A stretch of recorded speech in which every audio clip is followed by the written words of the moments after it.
Season 46, War number 5, and we are up against ASR, and this time my team will be Mantis, Lady D, and Werewolf by night. This time I will be taking Path 6 in Section 1, Path 5 in Section 2, Titania and Photon mini-bosses, along with that Onslaught boss. So not quite as many fights this time around, mainly due to the disaster that was the previous war, but still got a couple difficult ones to take down, and this will be the first time I'm using Werewolf on Alliance War as well. And now up first here we have a Sauron on the aggression prowess and critical setup nodes, and I am taking the fight with Lady D. I have the Odin's aptitude pre-fight here placed by an alliance mate, and that increases the armor up buff potency on Lady, which then increases the rupture damage here. Makes these fights a little bit faster and makes her even tankier, so it is nice to have, though not necessary. The game plan for this fight is to just make sure I keep the healbot debuff up at all times to prevent any and all unstoppable triggers that Sauron would normally have, and then I just hit him until he drops.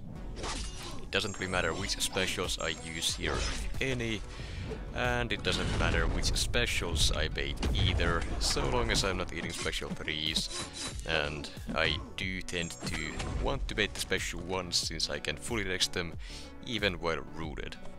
Saves me some resources on potions and such, so as long as I can do that and Sauron allows me to do that, the fight usually goes down without any issues.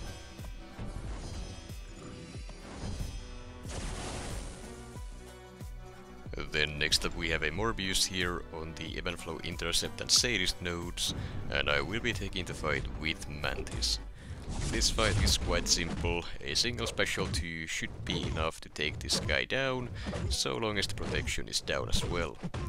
And the main defensive threat this guy has outside of the defense tactic is that psionic glide, so I am doing my best to bait it out whenever it is off cooldown. Here I will try doing it in just a moment, but this is something that I don't like about fighting this guy. As you saw here, he dashed at me, but he walked too close before doing so, so he dashed at me normally without triggering the psionic glide. And I didn't realize that could happen, so the next dash in he tried to do, I attempted to intercept, and then I got caught by the psionic glide, and now I'm gonna have to use a potion or 2. Very unfortunate, it is on me that I didn't realize it or didn't know about it, but at the same time, it's very annoying. That's about all I can say about that. Well, anyways, next up here we have a Kitty Pryde on the Ebb and Flow Intercept and Mighty Charge nodes, and I am taking this fight with Lady D. Now this is a little bit trickier than the matchup would normally be, due to the Mighty Charge node being able to shrug off the healbot debuff. So in this case I am doing my best to keep that taunt up from the attack tactic, so that I can deal with the unblockable specials even if the healbot falls off for whatever reason, and that makes this fight, well, easier to deal with. Here I'm also being careful of the protection coming back and shrugging off the debuffs that way, so I cut my combo short and held my block, so that Kitty Pryde would not throw her special at that moment. Now the fight is basically over here, a few more hits into a special, and down she goes in just around a minute. Did take some damage, but that's quite alright. At the very least I was in no risk of dying there in that matchup at least. Now next up we have a Titania on the Hazard Shift, Incinerate and Shock miniboss node along with Aggression Prowess, and I will be taking this fight with Mantis. And this fight can be a little bit tricky to do, especially due to how tanky Titania can be.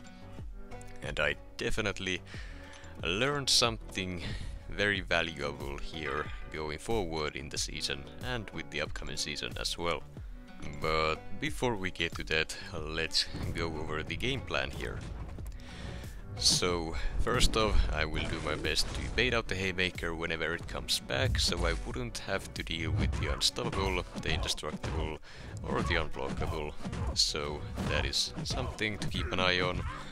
Next, I need to make sure I will have the Taunt up whenever baiting specials. So essentially, I'm just gonna be landing some intercepts, baiting special ones, and then blocking them.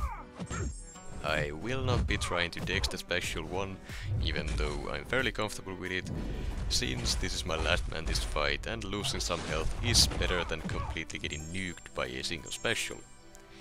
Now here with a full ramp up I try to go from a special 2 to nuke the fight down, immediately into a special 3, hoping the damage would be enough, which it might be against someone like Silk, which would have been great for War 1, where I died to this specific node, but against Titania here it is not quite enough. Now immediately she goes for a special 1 there, and due to me charging up my heavy attack for a full ramp up special 2, I lost the taunt passive, and I couldn't get the steadfast to be able to block the special. And that is the thing that I've learned here. Against tactic defenders, if they are tanky enough that a single special 2 from Mantis will not finish the fight, it is not worth using it. I'd rather go with the special 1s or just very little ramp up on the special 2s instead, just to keep the taunt debuff or taunt passive up long enough to actually bait a special afterwards. If you're left without the taunt and the opponent has a special, you are in a very big risk of dying due to a missed dex, especially if you're fighting someone whose specials you can't reliably dex while rooted. And with that, we are on to yet another Photon here on the Polka Dot Power and Stunning Reflection miniboss node, which I will be taking with Lady D. The game plan here is the same as it has been throughout the season. I'm just gonna be relying on the Polka Dot Power node for power gain, using whichever specials I feel like, and then fully dexing Photon's special attacks. Then whenever she gains 10 charges, I will be triggering the Pure Light form on purpose by waiting for her to dash back and hitting her block. While the Pure Light form is up, I avoid hitting her directly so that she doesn't gain too much power, since I don't want to have her throw any special attacks while the form is active. After I'm done waiting it out, then I'm free to punch her again as much as I like, until I have to repeat the process over and over again.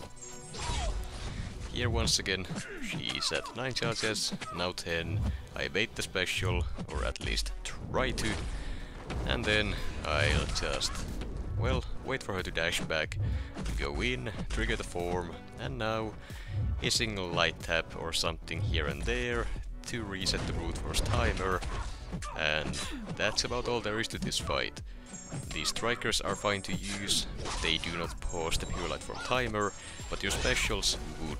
So while the Pure Light Form is active, I would suggest you do not use your own specials, since pausing the timer and giving the opponent a lot of power from your special is a great way to get killed by a undexable special that will also be fully unblockable.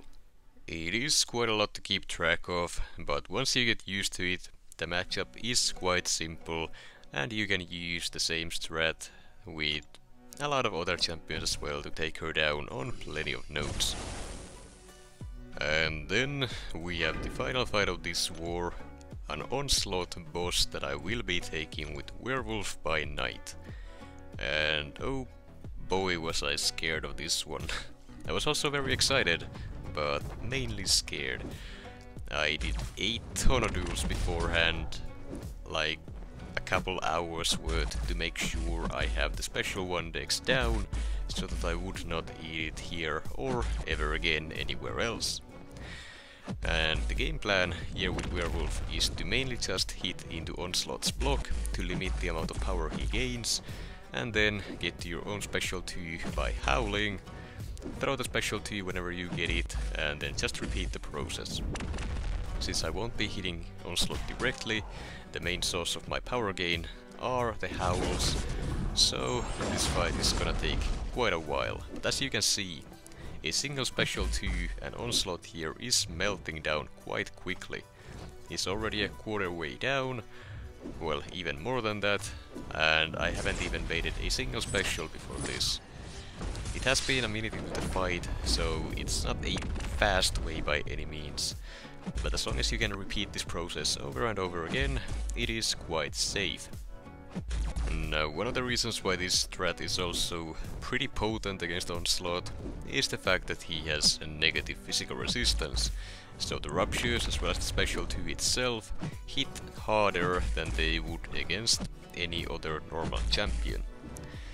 While this strat is also usable against plenty of other fights, Onslaught just might be one of the better matchups for this specific style of play. Now, essentially, the biggest threat with Onslaught is his special attacks, and with only hitting into his block, or mainly hitting into his block, you are limiting his power gain so much that his main threat is almost never present. So yeah, I would highly suggest trying this out if you have a Werewolf available. Mine is only a 6-star rank 5 here, unascended, so if you have an ascended 1 or even a 7-star, this matchup would even go down faster than it already is. Now, of course, you can also hit him directly to speed up the process quite a bit by gaining more power faster, but then you need to be able to bait all those specials very consistently, since, well, the more power he gains, the more likely he is to have more Daunteds up when he's throwing those specials, and more Daunteds means, well, the specials will hit a lot harder. Now, one last thing to note about this fight here is the fact that the Curse of Lycanthropy, or however you're supposed to say it, is not falling off all that quickly, due to the fact that the opponent here has at least 2 unique buffs. If the opponent has 2 unique buffs, the curse will remain paused as long as you are not within striking distance. It is both a good and a bad thing in my opinion, but the main thing is that it will keep your reach and ticking throughout basically the whole fight, making any slight mistakes like blocking hits not that punishing at all. Fight goes down with a minute and a half left on the clock, so I would say this is a safe strat to use even against a 7-star Onslaught if you happen to find one anywhere. As for the results, we did end up winning this war 34-3. Quite a beautiful comeback for our alliance, since the past few wars have not been all that pretty, and hopefully we can keep it up going forward.